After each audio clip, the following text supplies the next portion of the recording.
Thank you very much, Emma, for the kind welcome and, of course, for the invitation and the organization of this Congress here.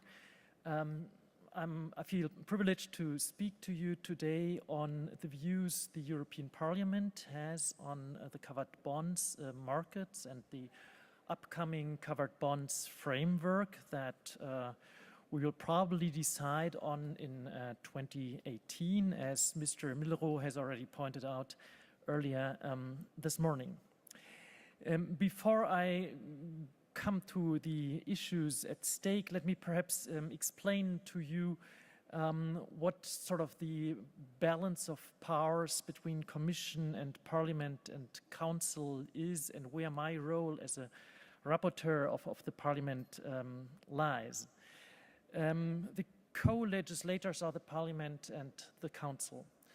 The Commission has the right of initiative, and we have heard Mr. Millerot this morning outline some of the thoughts the Commission is developing on a legislative proposal, but the decisions are then being taken by the Parliament and by the Council, and Parliament and Council have to agree on a framework, on some legislation, on a directive on covered bonds market in order to form and to decide on a law. For me as the rapporteur, it was the task to sort of prepare some kind of initial position of the Parliament, some kind of guidelines for the Commission to develop its thoughts on the upcoming legislation, taking due account of the position the Parliament has taken on this issue. Clearly, for the rapporteur of the Parliament, it is the task to formulate and put down in writing in the form of a report what the majority of the Parliament can approve of. So when I speak to you today, then I will basically represent the views of the Parliament in the sense that this is what the majority has agreed on. And from time to time, I will deviate a little bit from that and point out that my personal views, sort of the political point of view I take on the issue, may not quite be the same as the position the Parliament has taken, which perhaps is informative for you, given the upcoming battle in the European Parliament and the battle with the Council on what we actually have to decide on in terms of legislation. However, there are no great controversies inside Parliament, and actually the mere fact that I have been appointed rapporteur on this issue, me as representing a political group, the European Conservatives and Reformists, which are typically a little skeptical about centralization and harmonization, and which put lots of emphasis on national sovereignty in lawmaking.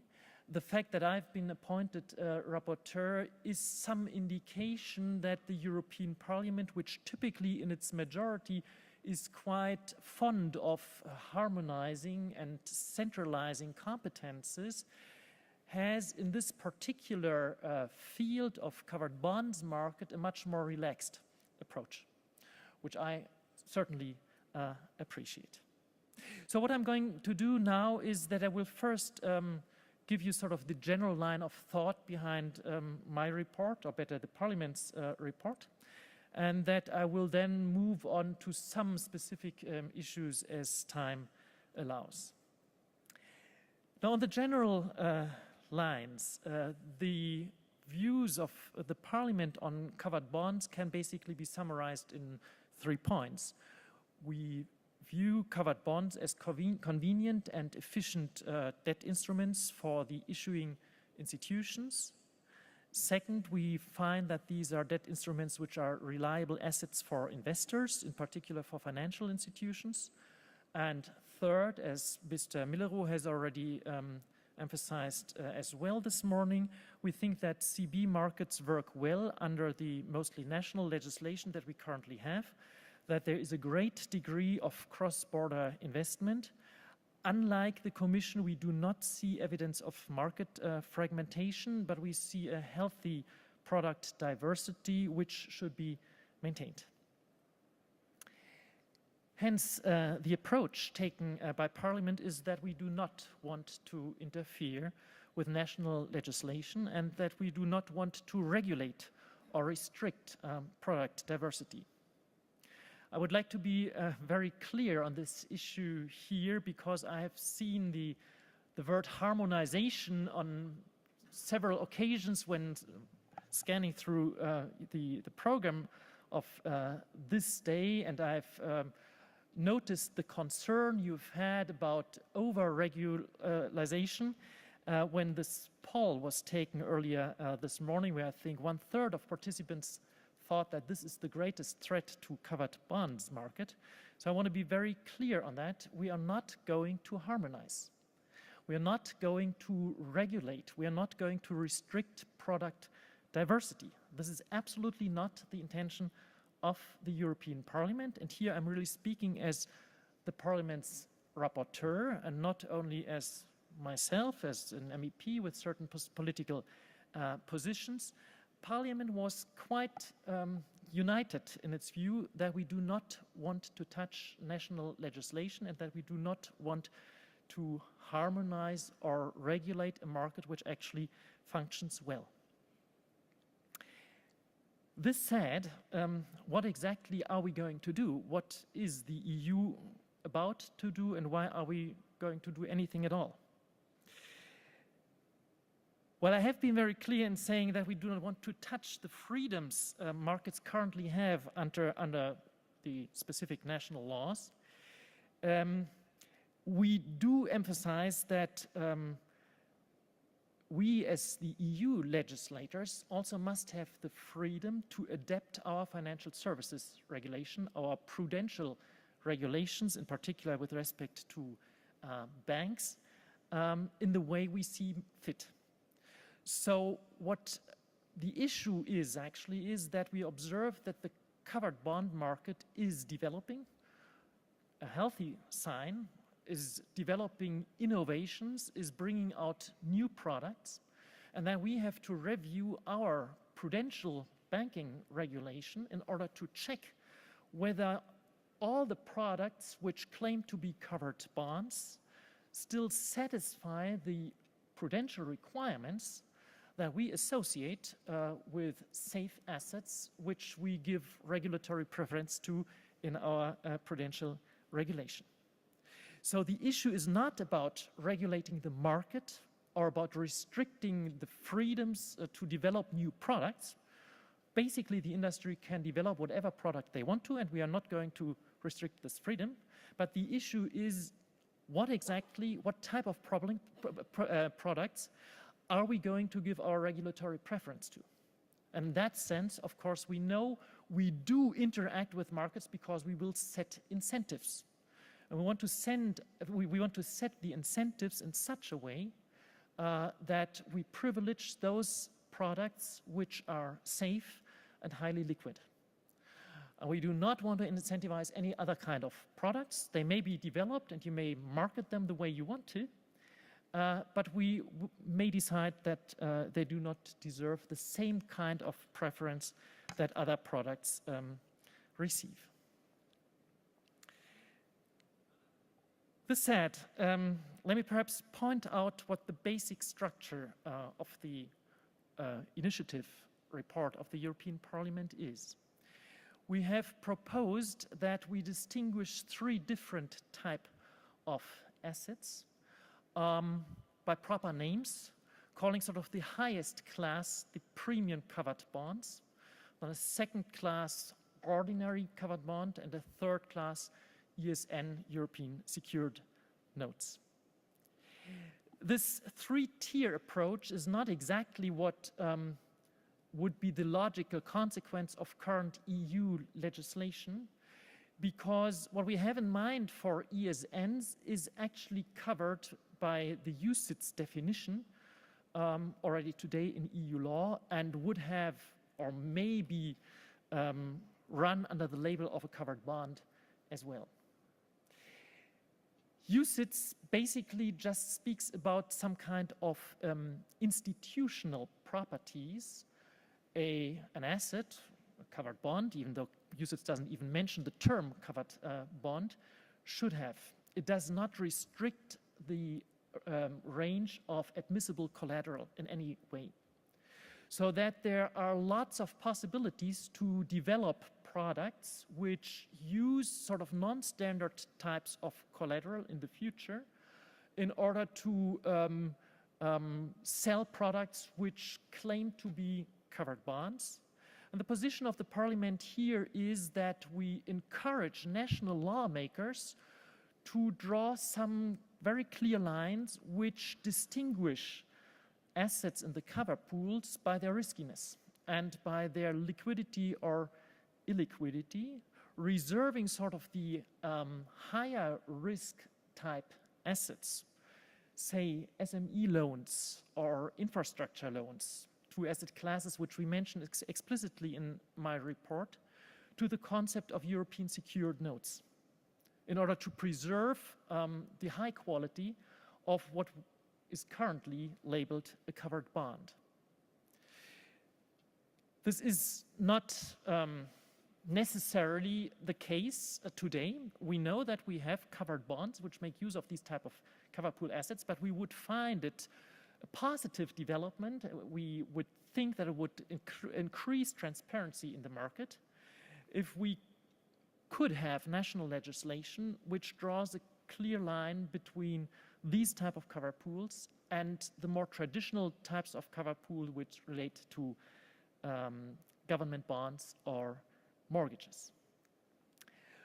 Moreover, we want to have the premium type of covered bonds, premium covered bonds, basically concordant with what is currently laid out in the CRR.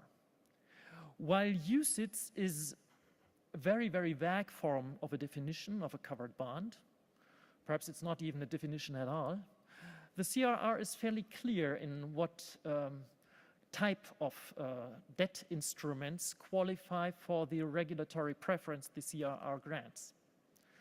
I would like to stick basically to the CRR when we define the concept of a premium covered bond, with perhaps some slight changes we still have to discuss in Parliament. I admit there is not necessarily a consensus on that, but we put the questions on the table. One of the changes might apply to ships, which are currently in the CRR, and where I personally, and here I do not speak as a rapporteur of the Parliament, but as sort of the representative of my political group, where I personally think that ships do not belong into the CRR. Because on the one hand, ships and cover pools or covered bonds with ships and cover pools typically have much less favorable ratings and probably higher associated risks.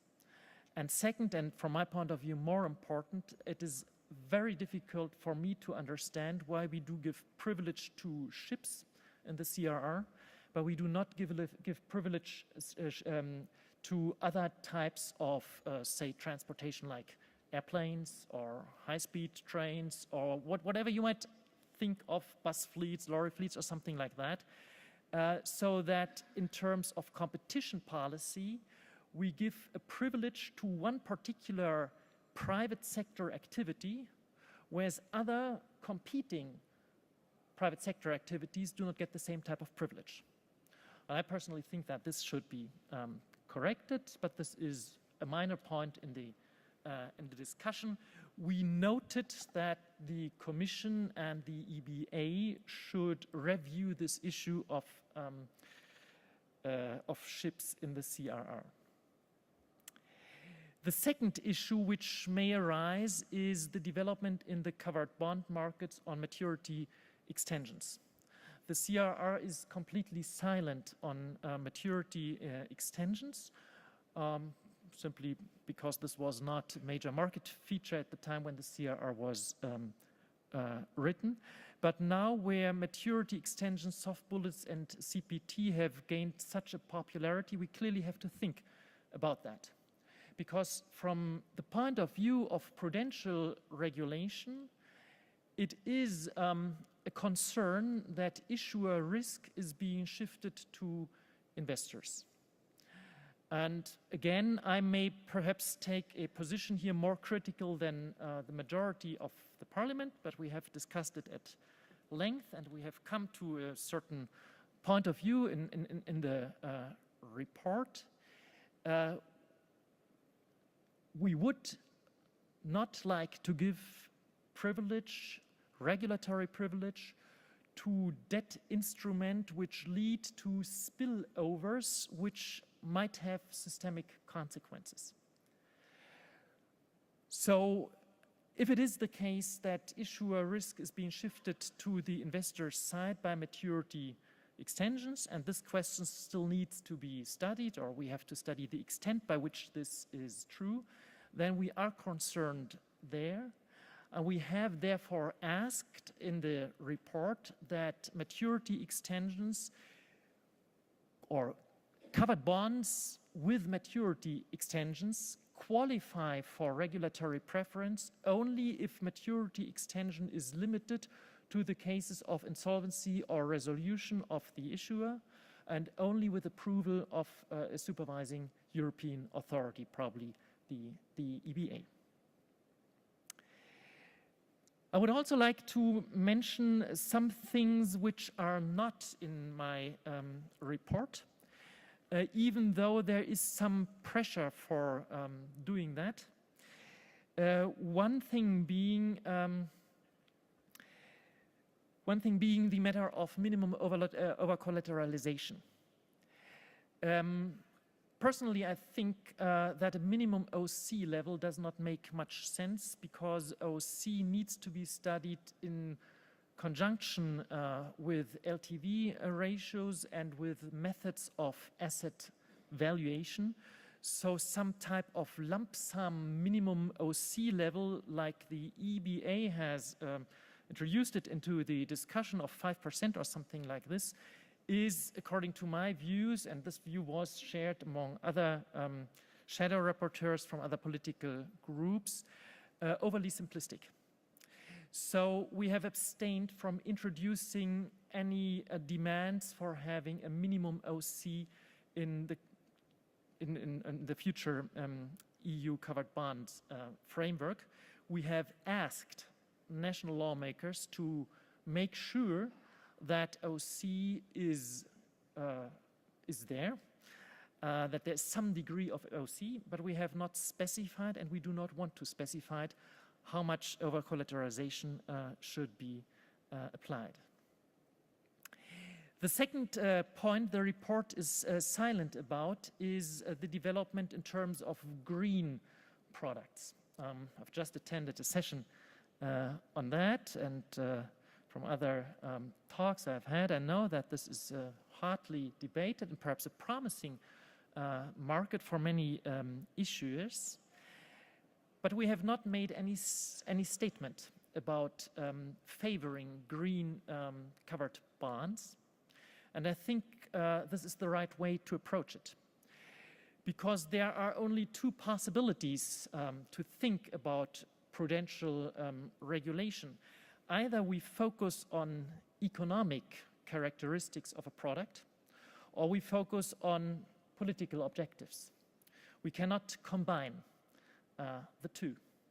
And I'm deeply convinced that we should not mix up political objectives with economic criteria for prudential regulation.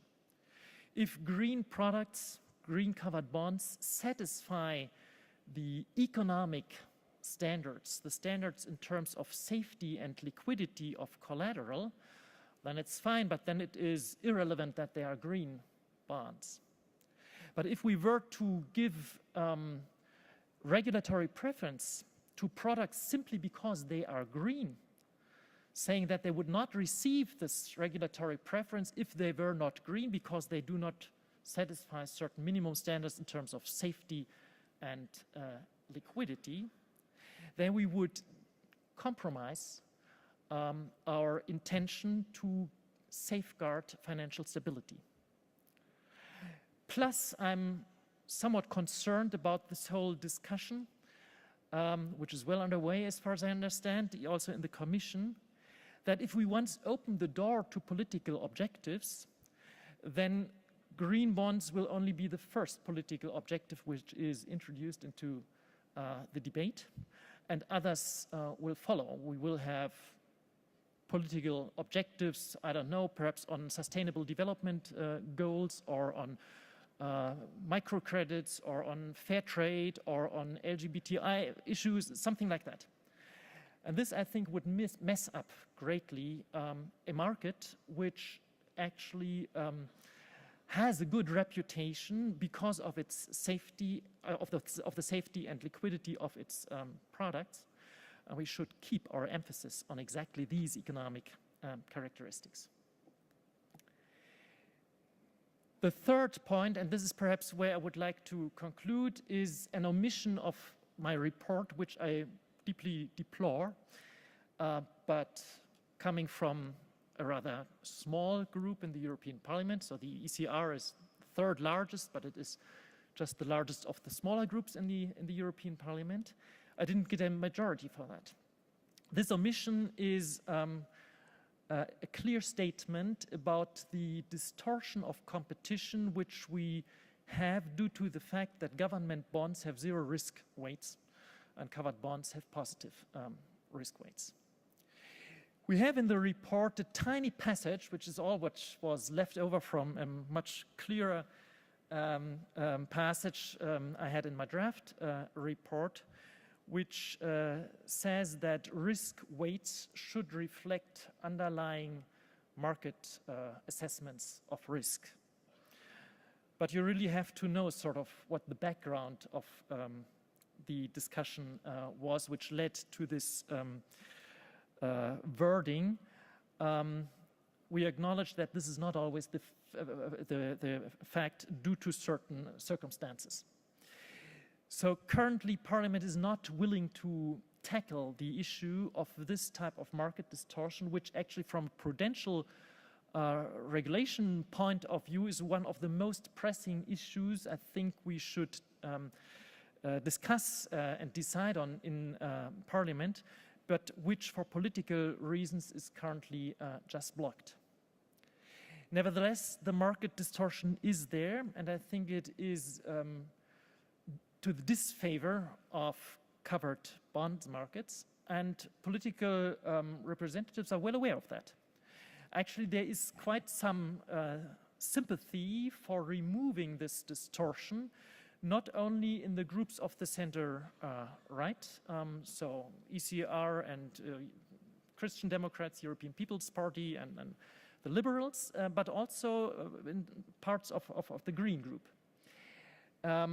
If you talk to people in the European Parliament, perhaps you can speak about this problem too and make clear what your position on that is. I don't think that the fight is hopeless, but currently it is not in a state of affairs where it is possible to win a majority.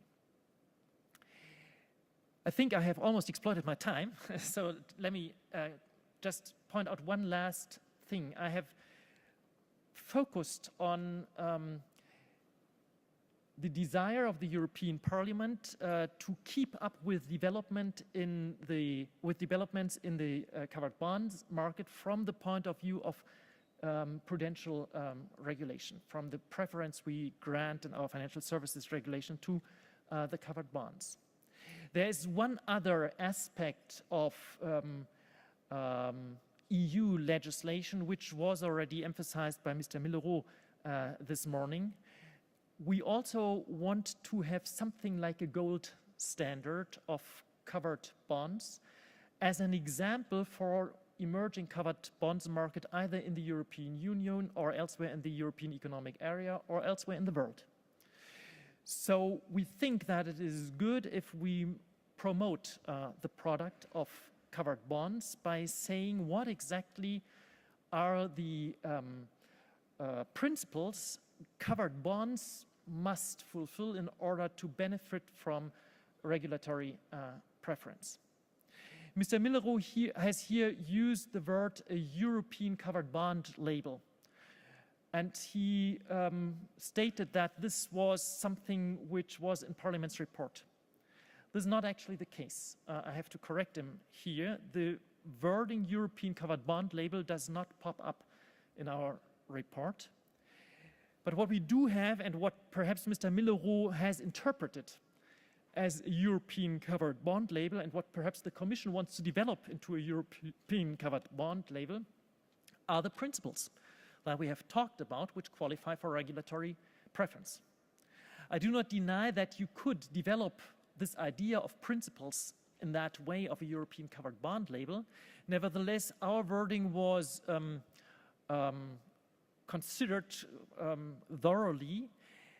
We do not think of a label in the sense of something which would be actively promoted. We take a more passive approach in Parliament in saying, well, there are certain principles which a covered bond has to meet in order to be granted regulatory preference. And if the industry develops products or has lots of products which satisfy these principles, then it's fine. But we want to leave it with this sort of passive approach, saying what our standards are, and if you meet them, then it's good, or if your products meet them, then it's good, and if not, then it's also fine, and you can sell them anywhere where you want to, but you won't get the same degree of regulatory preference. The European covered bond label is not in the Parliament's report. It may be that we think about that when the Commission comes up with such a proposal, but currently we just think about setting standards in order to make sure that the covered bond label, which has developed in the market, is not watered down, and that it can spread into other jurisdictions where it is currently emerging or where it will possibly emerge in the future. Good luck for that. Thank you very much.